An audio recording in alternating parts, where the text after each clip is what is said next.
The call Team, came we have a in situation. at Systems are 2:17 critical. a.m. Rerouting power now. Dispatch Stand logged by. it as Copy a that. routine Monitoring. disturbance. A man's voice, low and strained, reported something moving inside his home. He gave his name clearly. His address was confirmed. His breathing was uneven, like he had been running or hiding. Then he said something that made the operator pause. He whispered that he had already died. The line went quiet for several seconds. No static, no disconnection, just silence. Look at this, it's as fresh. if the man was still Be there careful, it could be a listening. trap. When the operator I'm spoke opening it. again, Get ready. asking him to repeat himself, the voice returned, but it sounded farther away this time. Thinner, as if it were coming the from bed. the end of a Something's long, off, right narrow behind you. corridor. Please, he said, send someone before it finds me again. Then the call ended. What makes this case different is not the call itself, but what police discovered minutes later. Because when officers arrived at the address, the man who made that call had been dead for over 12 hours. According to official police records from the night of October 14th, the call was traced to a residential line registered under the name Daniel Hargrove. The house sat alone on the edge of a quiet suburban block, its nearest neighbor more than 50 meters away. Officers James Porter and Luis Andrade were the first to respond. Both had been on duty for years.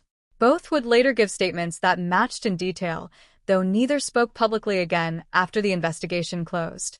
They arrived at 2:26 a.m. The house was dark. No lights visible from the outside.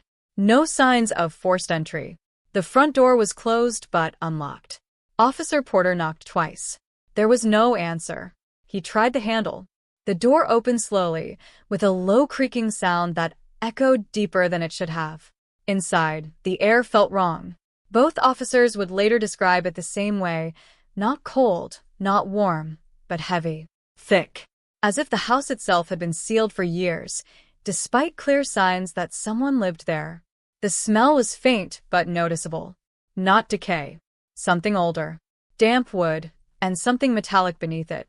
They entered cautiously. The living room was undisturbed. Furniture in place. A television remote resting neatly on the arm of a chair. No signs of struggle, but there was a sound. A soft, irregular tapping.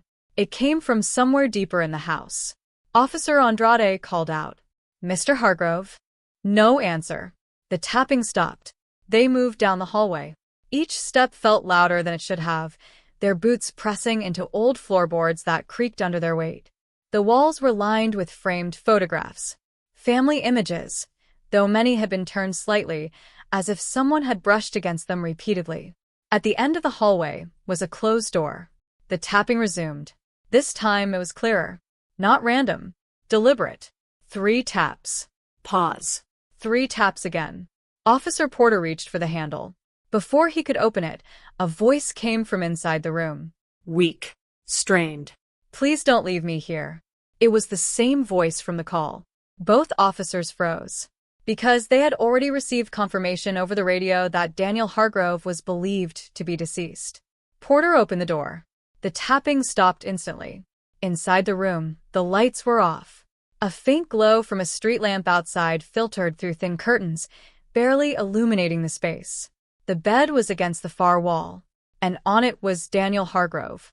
He lay flat on his back, arms at his sides. His skin pale, almost gray.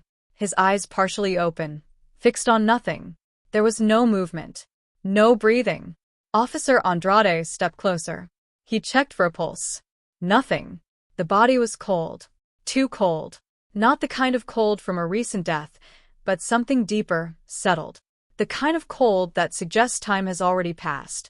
Porter stepped back, glancing around the room. There were no signs of disturbance. No broken furniture. No blood. Just the stillness. And then, a sound. Behind them, 3 taps. Both officers turned immediately. The sound had come from the inside of the closet. A narrow wooden door, slightly ajar. Porter approached it slowly. The tapping came again. 3 times. Pause. 3 times again. He pulled the door open. Inside, there was nothing. Just hanging clothes, unmoving. The tapping stopped. For a moment, the house was completely silent. Then the radio on Porter's shoulder crackled. Dispatch requested confirmation. Porter responded, voice steady but lower than usual. Subject located. Male. Deceased. There was a pause. Then dispatch asked a question that neither officer expected. Unit 14, are you still inside the residence? Porter frowned. Affirmative. Another pause. Then the dispatcher spoke again, slower this time. We just received another call from that address. The air in the room seemed to shift. Porter looked at Andrade. Neither spoke. The dispatcher continued. Same voice. Same name. A faint sound came from somewhere in the house. Not tapping this time. Something softer. Like movement. Unit 14, dispatch said, the caller is asking why you're standing in his bedroom. The silence that followed was complete. Porter turned slowly toward the doorway. The hallway beyond was dark. But something about it had changed. The shadows looked deeper. Longer. As if the dimensions of the space had stretched. Then, a whisper. Not from the radio. Not from outside. From inside the house. Close. Too close. You weren't supposed to find me yet. Andrade stepped backward instinctively. Porter raised his flashlight, sweeping the beam across the hallway. Nothing. But the whisper lingered, like it had soaked into the walls. Dispatch called out again. Unit 14, respond. Porter didn't answer immediately, because something else had just become clear. The voice on the phone and the whisper they had just heard, they weren't exactly the same. Close. But not identical. One sounded like a man asking for help. The other sounded like something pretending to. The official report marks that moment as the beginning of what investigators later referred to as the second presence. At 2:34 a.m., Officer Andrade requested additional units. His tone, according to dispatch logs, had changed noticeably. Less controlled. More urgent. Backup was dispatched immediately. But by the time they arrived, the situation inside the house had already begun to shift. Porter moved cautiously into the hallway. The beam of his flashlight trembled slightly, though his grip was firm. Andrade, he said quietly, stay with the body. Andrade nodded, though his eyes kept drifting toward the closet. Porter stepped into the hallway. Each step felt heavier than the last. The house seemed different now. Team, we have a situation. Systems are critical. Rerouting power now. Stand by. His footsteps Copy that. didn't Monitoring. echo the same way. The air pressed closer. He moved toward the living room. The whisper came again. From behind him. Soft. Almost curious. Why are you here? Porter turned quickly. Nothing. Just the open bedroom door behind him. Andrade was still inside, standing near the bed. Porter exhaled slowly. Dispatch, he said into his radio. Advise incoming units. Look at this, it's fresh. Expedite. Be careful, No it could be a response. trap. Static. I'm opening it. He Get tapped ready. the radio. Dispatch, do you copy? A faint sound came through. Not words. Breathing. Slow. Check the bed. Measured. Then a Something's off, voice. right behind you. Not the dispatcher. Not Andrade. The same strained voice from the call. You didn't close the door. Porter's eyes moved instantly to the front of the house. The door they had entered through. He hadn't closed it. He could see it from where he stood. Still open. A narrow gap of darkness beyond it. But now, it was wider, slowly opening further. On its own. No wind. No sound. Just movement. Deliberate. Controlled. Porter took a step toward it. Behind him, Andrade called out. James. Porter turned. Andrade was standing in the bedroom doorway now. His face had gone pale. What? Porter asked. Andrade swallowed. The body. He hesitated. It's gone. For a moment, neither of them moved. Porter stared at Andrade, waiting for him to correct himself, waiting for some rational explanation to follow. None came. The bed is empty, Andrade said again, his voice quieter now, like he was afraid of being overheard. I didn't look away. Not even for a second. Porter stepped back toward the bedroom. The hallway seemed longer than before. The walls narrower. He reached the doorway and looked inside. The bed was exactly where it had been. The sheets still creased in the shape of a body. But the body itself was gone. No signs of movement. No disturbed fabric. Just the faint outline where Daniel Hargrove had been lying moments ago.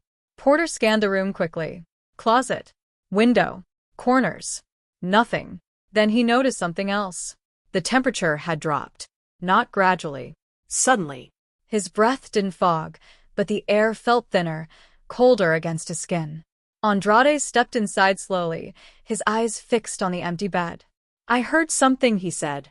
"Right before you came back." "What kind of something?" Andrade hesitated. "Breathing," he said. But not from him. Porter didn't respond. Instead, he moved toward the closet again. The door was still open. The clothes inside hung exactly as before. Still. Unmoving. He reached out and pushed them aside slightly. Nothing behind them. Just the back wall. But as he let the clothes fall back into place, something brushed lightly against his hand. He froze. It hadn't felt like fabric. It felt like skin. Cold. He pulled his hand back immediately. The clothes swayed gently, then stopped. Andrade was watching him. "You felt that too, didn't you?" he asked. Porter didn't answer, because at that exact moment, the radio crackled again. Loud. Sharp. Both men flinched. "Unit 14, dispatch said, voice strained. "We still have the caller on the line." Porter grabbed the radio. "This is Porter," he said. "Who are we speaking to?" There was a pause. Then the voice came through, clearer than before. Closer. "Why did you move me?" Porter's grip tightened on the radio. "We didn't move you," he said. "Where are you?" A soft sound followed, almost like a quiet laugh. "You're standing in my room." Andrade shook his head slowly, whispering under his breath. No, that's not him." Porter continued. "Daniel, if that's you, listen carefully. We found you in your bedroom. You were unresponsive. We are trying to. You left me open." The words cut him off. Sharp. Sudden. Porter felt something shift behind him. A presence. He turned slowly. The bedroom door was beginning to close. Not fast. Not violently. Just slowly moving inward, as if someone on the other side was gently pushing it shut. Porter lunged forward, grabbing the handle. The movement stopped instantly. He held the door in place, breathing heavier now. Andrade stepped closer. "It's trying to isolate us," he said. Porter nodded slightly. "Stay with me." They moved back into the hallway together. The house felt different again. More confined. Like the walls had drawn closer, without physically changing. The front door was still open. But the darkness beyond it looked wrong. Not like the outside world. Too still. Too deep. As if it wasn't leading outside anymore. And then, footsteps. Behind them. From inside the house. Slow. Measured. Coming from the bedroom. Both officers turned at the same time. The bedroom door was now fully closed. The handle began to turn. A soft clicking sound. The door opened. Just a few inches. Darkness inside. Then, a shape. Standing in the center of the room. Barely visible. Too still to be human. Too defined to be shadow. Andrade whispered. "Do you see that?" Porter didn't respond. Because he did. The shape didn't move. But something about it felt aware. Watching. Waiting. The radio crackled again. "Unit 14, additional units are arriving on scene." Relief flickered briefly across Porter's face. "Copy that," he said quickly. "Advise them to enter immediately." "Negative," dispatch replied. Porter frowned. "What do you mean negative?" There was hesitation on the line. Then, "They're reporting the house is empty." The words didn't register at first. Porter glanced toward the front door. Still open. Still visible. "How can that be?" he said. "We're inside right now." Static filled the line. Then the dispatcher spoke again. Quieter now. "They don't see any structure at your location." Andrade took a step back. "That's not possible," he whispered. Porter moved toward the front door. Each step felt heavier.